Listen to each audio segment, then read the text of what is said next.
ఈరోజు ఈ కాంగ్రెస్ ప్రభుత్వం ప్రజల ప్రభుత్వం, ప్రజాపాలన ప్రభుత్వం అధికారులు రాగానే 6 గ్యారెంటీలో ప్రధాన గ్యారెంటీ అమలు చేస్తూ ముందుకు పోతున్నాం. ఆడ తల్లకు ఆర్టీసీ బస్సులో ప్రయాణం కానీ 10 లక్షలకి ఆరోగ్యశ్రీ చేసుకున్నాం.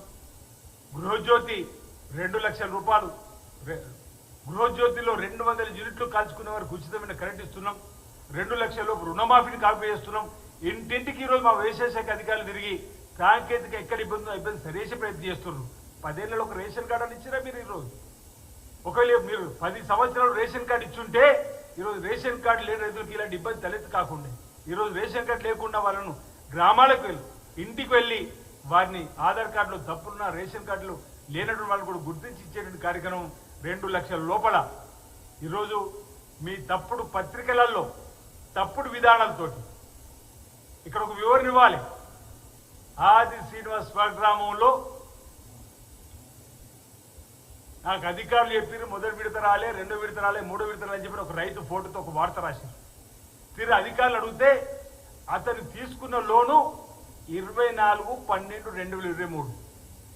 ఈరోజు ప్రభుత్వం ఇచ్చింది 12/12/2018 నుంచి 8/12/2023 వరకు.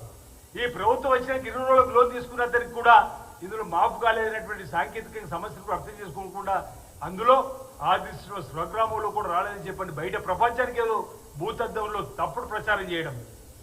అక్కడ ఒక నాయకుడు మీ సొంత గ్రామంలోనే 600 మందికి రైతు రుణమాఫీ రాలేదని నా నాలెడ్జ్, నాకు అవగాహనతో చెప్తున్నాను చెప్పంటే అధికారులు వివరించారు. నా సొంత గ్రామంలో రుణమాఫీ మాకు కాలేదని దరఖాస్తు పెట్టుకున్న సంఖ్య మొన్న శనివారం వరకు కేవలం 54 మందే. మరో 50 మంది రావచ్చని చెప్పని అధికారులు చెప్పారు.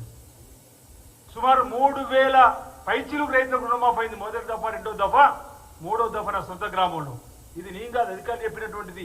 వివరణించినా కానీ ఈరోజు అభూత కల్పన, మాయా మాటలు, మరాఠీ మాటలు ప్రజలను ఇంకా మభ్య పెట్టుకోవడం, అహంకారం ఇంకా దగ్గర వీళ్ళకు ఇంకా మేము అధికారుల నుంచి చెప్పనేటువంటి భావన, ప్రజలను తప్పుదోవ పట్టించే విధంగా, రైతులను తప్పుదోవ పట్టించే విధంగా ఈరోజు ఈ వ్యాఖ్యలు చేయడం ఈ చీప్ పాలిటిక్స్ కు తెరలేపినట్టుగానే ఈరోజు పత్రికల్లో కనిపించాలి, ప్రజలను తప్పుదోవ పట్టించాలి.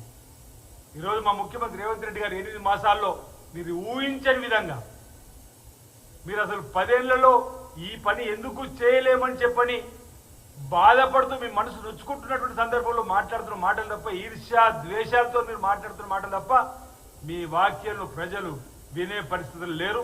మీరు ఎన్ని మాయా మాటలు చెప్పినా ప్రజలు మా వింటున్నారు. ప్రజాపాలనలో మొదటి సమావేశం అయింది. సెప్టెంబర్ 17న మరో ప్రజాపాలన కూడా తెరదీసి ప్రజా సమస్యల పరిష్కారం ధ్యేయంగా పనిచేస్తే ప్రభుత్వం ముందుకు పోతుంది. మీరు ఎన్ని కారు కూతలు కూసినా, ఎన్ని విధాలుగా ప్రభుత్వాన్ని ఇబ్బంది పెట్టాలని చూసినా ప్రజలు తప్పనిసరిగా కాంగ్రెస్ పార్టీకి ఆశీర్వదిస్తారని చెప్పిన మాట ఈ సందర్భంగా తెలియజేస్తూ మరోసారి ఈ చీప్ పాలిటిక్స్ కు ఈరోజు ఏదైతే సోది మాటలు మానుకోవాల్సిందిగా కోరుతా ఉన్నాను.